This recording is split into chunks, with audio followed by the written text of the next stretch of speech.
طلبة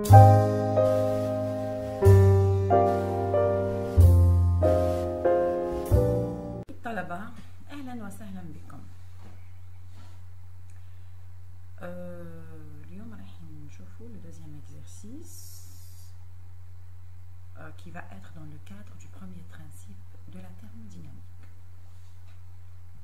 Donc je lis. Un récipient contient 10 litres. Alors, un récipient contient 10 litres d'eau à la température T0 égale à 60 degrés. Première question. Quel volume d'eau à T0 15 degrés faut-il verser pour obtenir de l'eau à la température T0 égale à 30 degrés?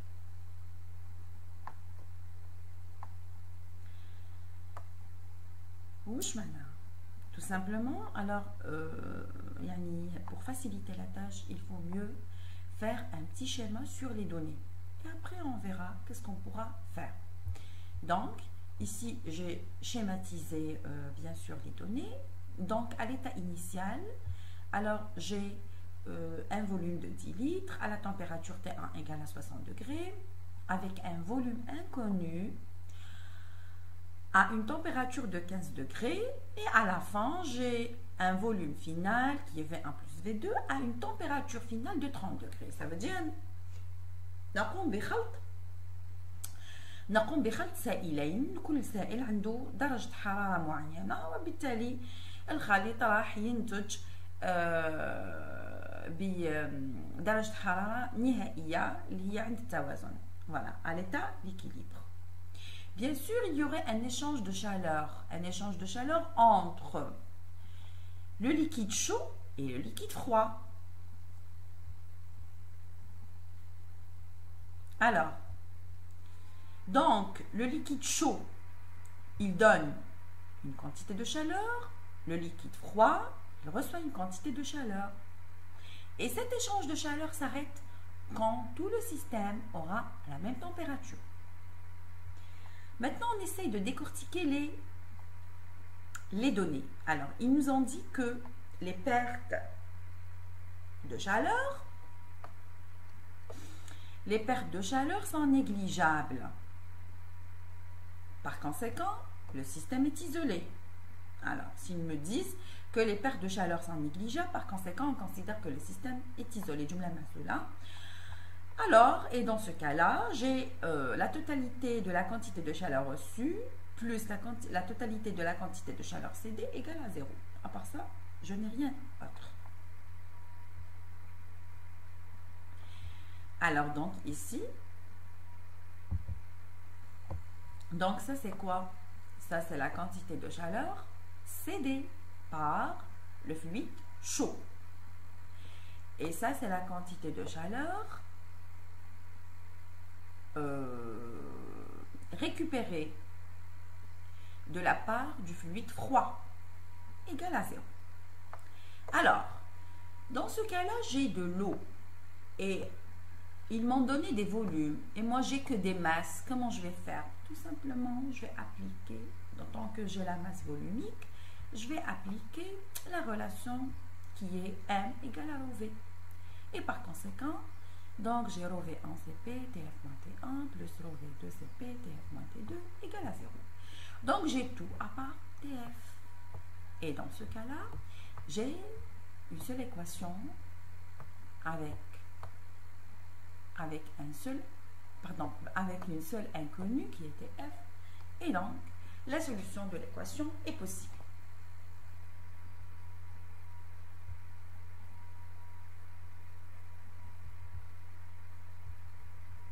Voilà. Pardon, ici l'inconnu c'est V. Pardon. Ici l'inconnu c'est V2, pas TF. TF égale à 30. Et V2 c'est lui qui, ça veut dire on n'a pas le V2. Ils nous disent quel est le volume nécessaire à ajouter pour arriver à une température égale à 30 degrés. Et voilà donc application numérique, on trouve 20. Deuxième question. Dans le récipient contenant 10 litres d'eau à 60 degrés, on met un morceau de glace. M égale 80 grammes à la température des glaces, bien sûr, 0 degré. Quelle est la température finale du mélange? Donc ici, on a un récipient qui contient de l'eau à 60 degrés. Ça veut dire que l'eau est chaude. On fera un morceau de glace d'une masse M égale à 800 grammes à une température 0 degré. Qu'est-ce que ça veut dire? Ça veut dire que ici, le morceau de glace est dans la phase de changement d'état. Et dans la phase de changement d'état. Alors, l'eau chaude, qu'est-ce qu'il va faire? Il va donner une quantité de chaleur au morceau de glace pour qu'il continue sa fusion en liquide, bien sûr, à une température 0 degré. Et après, quand il est totalement converti en liquide, il va encore avoir de la chaleur, de l'eau chaude pour faire augmenter sa température à une température finale. C'est ça bien sûr, ça veut dire ce qu'il me demande. Voilà, donc je fais un petit schéma. Il est mignon. Voilà. Donc, il vaut mieux faire des schémas parce que moi, je suis pour. Alors, je fais un petit schéma comme ça. Je mets tous les données. Je mets tous les données. Qu'est-ce que j'ai? Qu'est-ce que je cherche? Et après, ça va me faciliter le travail. Après le schéma, j'écris le bilan. Après le bilan, j'écris l'équation. Après l'équation, j'ai l'application numérique. Alors, donc, ici, j'ai la quantité de chaleur fournie par l'eau égale à la quantité de chaleur de fusion plus la quantité de chaleur d'échauffement de la glace liquide. Attention. Donc ici, la quantité de chaleur cédée par l'eau, c'est celle-là. Quand j'ai le volume, c'est toujours 0V, qui est égale à la quantité de chaleur de fusion, qui est la masse de la glace multipliée par la chaleur de fusion, LF, plus M, c'est la masse de la glace, multipliée par CP de la glace. Attention, CP de la glace. Bien sûr, ici, attention aussi, donc la température finale moins la température de la glace liquide. Parce que moi, alors pour cette relation, mon point de départ, c'est le liquide. Donc, je commence, ou ça veut dire que je prends la température de la glace liquide. Et par conséquent, je peux faire sortir le TF. Alors, une remarque très très importante, en unité internationale, la température, elle est toujours en Kelvin. À part si j'ai des soustractions, ça veut dire إذا كان عندي فرق ما حتى مشكل. Mais pour éviter ce genre de problème et pour ne pas tomber dans le piège, donc avant de faire n'importe quelle application numérique, il faut avoir les grandeurs physiques en unité internationale. Donc la température en Kelvin, la masse en kilogrammes, le volume en mètres cubes. Voilà. Donc c'est pour ne pas commettre des bêtises. Et voilà. Alors ici, je n'ai pas fait l'application numérique. C'est pour vous. Voilà. Alors maintenant, je remonte. Troisièmement, le récipient contenant 10 litres d'eau à 600 degrés. Quoi? Dans le récipient contenant 10 litres d'eau, attention, 60 degrés, pardon, à 60 degrés, c'est pas 600. Alors je corrige parce que ça, c'est pas normal. Voilà. À 60 degrés, on plonge une résistance R égale à 600 ohms parcouru par un courant électrique d'intensité I égale à 1,2. La première question, quel temps faudra-t-il pour porter l'eau à ébullition? Et deuxièmement, Une fois l'ébullition est atteinte, combien de temps faudra-t-il pour vaporiser un demi-litre d'eau? Voilà, donc je commence par celle-là. Quel temps faudra-t-il pour porter l'eau à ébullition? Qu'est-ce qui se passe exactement? Je descends. Voilà mon schéma. Regardez ici, j'ai fait un petit schéma. Alors, j'ai dessiné une résistance. Sa valeur égale à 600 ohms. Alors, le volume, bien sûr, du liquide, c'est 10 litres. La température initiale de l'eau, c'est 60 degrés. Et si je veux porter l'eau à ébullition, ça veut dire que sa température finale égale à 100 degrés.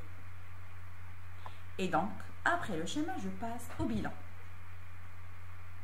Alors, ici, dans le bilan, la quantité de chaleur dégagée par effet Joule, voilà, c'est la résistance qu'il a fait, hein, c'est la résistance ça veut dire qui fait ce travail, égale à la quantité de chaleur nécessaire pour porter l'eau à ébullition. Voilà. Ou sinon, je peux faire ça plus ça égale à 0. Après, je vais mettre ça dans l'autre coupe. Alors, d'après ce que vous aviez vu auparavant, hein, donc ça, je pense que c'est connu.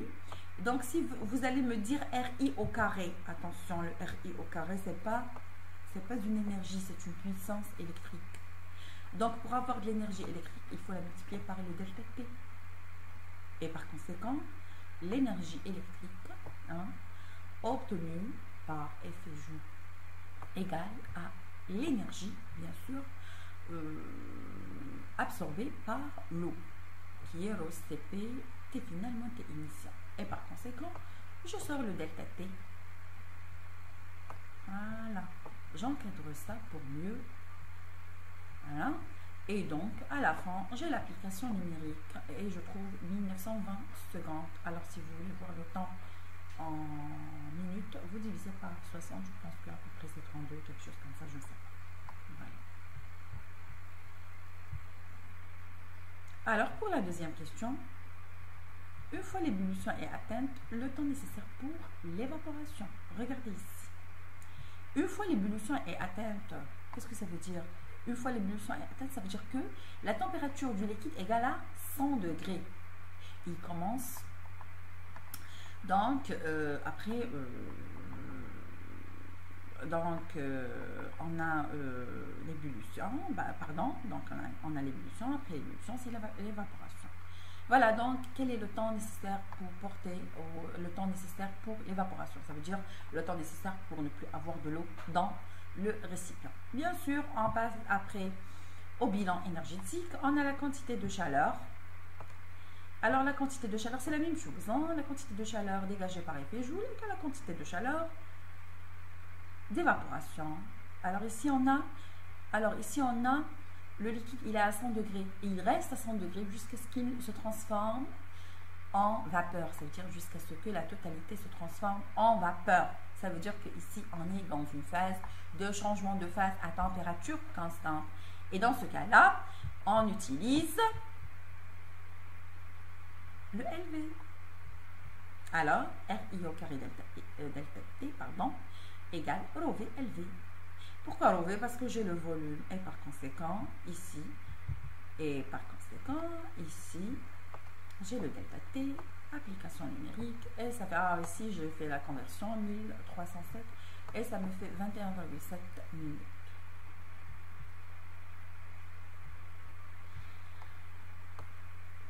voilà donc هذا كان تمرين رقم 2. نتمنى انكم استفدتوا. كالعادة تعاليق اسئلة عليكم الا تخليو لي تعاليق تحت الفيديو وما كان حتى مشكل. Je ferai de mon mieux pour répondre aux questions. نتمنى le plus important c'est نتمنى انكم تستفادوا من هاد لي فيديو هادو ونتمنى انهم يعاونوكم باش تحضروا الامتحانات تاعكم. فوالا نقول لكم الى الملتقى.